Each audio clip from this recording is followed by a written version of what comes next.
Hi అండి, welcome back to happy recipes. నేను మీ స్వప్నని.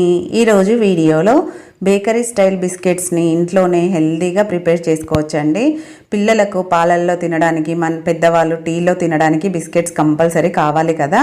అలాంటి వాళ్ళు ఇంట్లోనే హెల్తీగా ఇలా ప్రిపేర్ చేయండి. చేసుకోవడం కూడా చాలా సింపుల్ అండి. అన్నీ ఇంట్లో ఉన్న వాటితోనే చేసుకోవచ్చు. ఒక్కసారి చూసారంటే ఇంకెప్పుడు ఇలానే చేసుకుంటారు, అంత బాగుంటాయి. టేస్ట్ కూడా డెఫినెట్గా ట్రై చేయండి. చూడండి, చూస్తేనే తెలిసిపోతుంది కదా. ఇంకెందుకంటే ఆలస్యం, లేట్ చేయకుండా చూసేయండి. ముందుగా అరకప్పు పంచదార తీసుకోవాలి. ఏదైనా ఒక కప్పుతో కరెక్ట్గా మెజర్ చేసుకోండి. ఈ అరకప్పు పంచదారను మిక్సీ జార్ తీసుకొని దాంట్లోకి వేసుకొని మెత్తని పౌడర్ లాగా గ్రైండ్ చేసుకోవాలి. ఇవి ఎక్కువ స్వీట్గా కూడా ఉండయండి, మైల్డ్ స్వీట్గా ఉంటాయి. వీటిని ఇలా పిండిలాగా గ్రైండ్ చేసుకున్నాక మీరు ఒకవేళ ఇలాచీ ఫ్లేవర్ కావాలంటే ఒక 2 ఇలాచీలు వేసుకొని కూడా గ్రైండ్ చేసుకోవచ్చు. దీన్ని ఇప్పుడు ఒక వెడల్పుగా ఉన్న గిన్నెలోకి వేసేసుకోవాలి. అదే కప్పుతో పావు కప్పు ఏ ఫ్లేవర్ లేని ఆయిల్ వేసుకోవాలి. నేను ఇక్కడ పావు కప్పు తీసుకున్నానండి, దాని నిండా వేసుకుంటున్నాను. కరెక్ట్గా మనం తీసుకునే కప్పుతో పావు కప్పు ఉంటుంది. అలాగే 2 కప్పుల వేడి పాలు వేసుకోవాలండి. మరుగుతున్న పాలు వేసుకోవాలి. 2 కప్పులు అంటే పావు కప్పుతో 2 కప్పులు అనమాట. టోటల్గా అరకప్పు పాలు, పావు కప్పు ఆయిల్, అరకప్పు పంచదార అనమాట. వీటన్నిటిని బాగా కలిసేలాగా కలుపుకోవాలి. ఇవన్నీ బాగా కలిసిపోవాలన్నమాట. పాలు మాత్రం వేడిగా ఉండాలండి, మరుగుతూ ఉండాలి. అప్పుడే మనకు బిస్కెట్స్ క్రంచీగా వస్తాయి, బయటకు ఉన్నట్టు. ఇలా మొత్తం అంతా కలిసేలాగా కలుపుకున్నాక నెక్స్ట్ దీంట్లోకి ఏ కప్పుతో పంచదార తీసుకున్నామో అదే కప్పుతో ముందుగా 1 కప్పు మైదా పిండి తీసుకొని కొంచెంగా అరకప్పు ఒకసారి ఇలా వేసుకుంటూ కలుపుకోవాలి. మనకి దీంట్లో పిండి ఎంతవరకు పడుతుందో తెలియదు కాబట్టి ఇలా అరకప్పు వేసుకొని కలుపుకుంటూ ఉండాలి. పాలు మాత్రం వేడిగానే ఉండాలి, గుర్తుపెట్టుకోండి. ఇలా కలుపుకున్నాక మిగతా అరకప్పు కూడా వేసేసుకోవాలి. వేసుకొని మళ్ళీ 1 కప్పు నిండా తీసుకోవాలండి మైదా పిండిని. నేనైతే ఇక్కడ టోటల్గా మైదా పిండి వేస్తున్నాను. మీరు హెల్దీగా కావాలి అంటే గోధుమ పిండితో కూడా వేసుకోవచ్చు. టేస్ట్ ఏం మారదండి, కొంచెం స్ట్రక్చరే మారుతుంది. మైదా పిండితో చేస్తే సేమ్ మనం బయట కొన్నట్టు ఉంటుంది. ఒకవేళ గోధుమ పిండితో అయితే కొంచెం చేంజ్ ఉంటుంది, టేస్ట్లో మాత్రం డిఫరెంట్ ఉండదు. మీరు కావాలి అంటే హెల్దీగా గోధుమ పిండితో కూడా చేసుకోవచ్చు. లేదు సగం మైదా సగం గోధుమ పిండితో కూడా చేసుకోవచ్చు. ఎలా చేసుకున్నా టేస్ట్లో డిఫరెంట్ అనేది అస్సలు ఉండదు. పిల్లలైతే ఎంతో ఇష్టంగా తింటారు. ఇక్కడ నేను దాదాపుగా 2 కప్పుల వరకు వేసుకున్నాను అన్ని పిండి ఇప్పటి వరకు అయితే. ఇప్పుడు ఇంకొక కప్పు తీసుకొని అరకప్పు వేసుకొని ముందుగా కలిపేసుకొని ఇది కాస్త దగ్గరకు అయ్యాక మనం చేయితో కలిపేసుకోవాలి. నేను మిగతా అరకప్పు కూడా వేసేసుకుంటున్నాను. ఇలా వేసుకొని కొంచెంగా కలుపుకుంటే సరిపోతుంది. పిండి ముద్ద అనేది ఈ విధంగా ఉండాలి. మరి పల్చగా చపాతీలాగా ఉండొద్దండి, కొంచెం గట్టిగానే తడుపుకోవాలి. ఈ కప్పుతో టోటల్గా 3 కప్పుల పిండి పట్టిందండి నాకైతే. ఇలా కలుపుకొని ఒక 15 నిమిషాల పాటు రెస్ట్ ఇవ్వాలి. దీనిపైన మూత పెట్టేసి పక్కన పెట్టేసుకుందాం.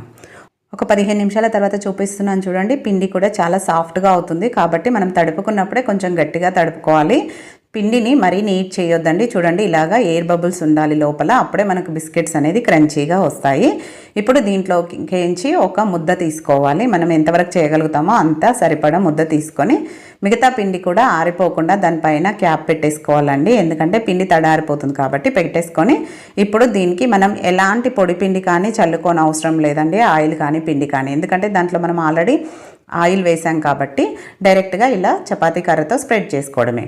ఇది మైదా కాబట్టి కొంచెం టైం పడుతుందండి స్ప్రెడ్ అవ్వడానికి. అయినా కూడా నీట్గా అన్ని వైపులా ఈక్వల్గా స్ప్రెడ్ చేసుకోవాలి. మనం చపాతీని ఎలా తాల్చుకుంటామో అలానే తాల్చుకోవాలి. అలా అని మరీ సన్నగా తాల్చొద్దు, మరీ మందంగా ఉండొద్దండి. చూడండి, ఇలా వీడియోలో చూపిస్తున్నట్టు ఈ విధంగా ఉండాలి. ఇలా కట్ చేసుకుంటేనే మనకు ఆయిల్లో వేయగానే బిస్కెట్స్ అనేది ఇంకాస్త లావ్ అవుతుంది అనమాట. ఇప్పుడు నేను ఇక్కడ ఒక బాటిల్ క్యాప్ తీసుకున్నానండి. మీరు బాటిల్ క్యాప్ కానీ ఏదైనా గాజు సీసా బాటిల్ క్యాప్ ఉంటుంది కదా, అదైనా తీసుకోండి. నేనైతే ఇక్కడ గాజు సీసా బాటిల్ది క్యాప్ తీసుకున్నాను. మనకు అన్నీ ఒకే సైజులో వస్తాయండి. ఇలా కట్ చేసుకుంటే వాటర్ బాటిల్ ఉంటుంది కదా, దాంతో కూడా కట్ చేసుకోవచ్చు. మీకు ఏ సైజు కావాలంటే ఆ సైజ్ క్యాప్ తీసుకొని కట్ చేసుకోండి. ఇలా అన్నీ కట్ చేసుకున్నాక మిగతా పిండిని ఇలా తీసేసుకోవాలి. ఇది కూడా మళ్ళీ మనము చపాతీలాగా తాల్చుకొని బిస్కెట్స్గా కట్ చేసుకోవచ్చు అండి. ఇప్పుడు ఇవి ఈక్వల్గా మనం ఇలా సెట్ చేసుకోవాలి. ఇలా చేస్తే మనకు అన్నీ ఒకే సైజులో చూడడానికి కూడా చాలా బాగుంటాయి. ఇప్పుడు వీటికి మంచి షేప్ ఇవ్వడం కోసం నేను ఇలా క్యాప్తో ఇలా ఘాట్లు పెడుతున్నానండి. మనకు గుడ్డే బిస్కెట్ ఉంటుంది కదా, ఆ విధంగా రావడం కోసం నేను ఈ విధంగా ఘాట్లు పెడుతున్నాను. మీకు నచ్చితే పెట్టుకోండి, లేదంటే ఇంకా వేరే ఎలా అయినా పెట్టుకోవచ్చు. ఇలా అన్నిటిపైన ఘాట్లు పెట్టేసుకొని బిస్కెట్స్ని ఇప్పుడు ఒక ప్లేట్లోకి తీసి పెట్టేసుకోవాలి.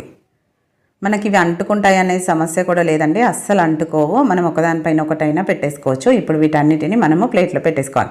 చూడండి, మనం ఘాట్లు పెట్టడం వల్ల మనకు బిస్కెట్ అనేది ఎంత బాగా కనిపిస్తుంది. ఇవి ఆయిల్లో వేసినాక ఘాట్లు అనేది ఇంకా స్పెషల్గా కనిపిస్తాయండి. గుడ్డే బిస్కెట్కి ఎలా అయితే ఉంటుందో అలా కనిపిస్తాయి. నేను అన్నీ రెడీ చేసి పెట్టేసుకున్నాను ఒకేసారి.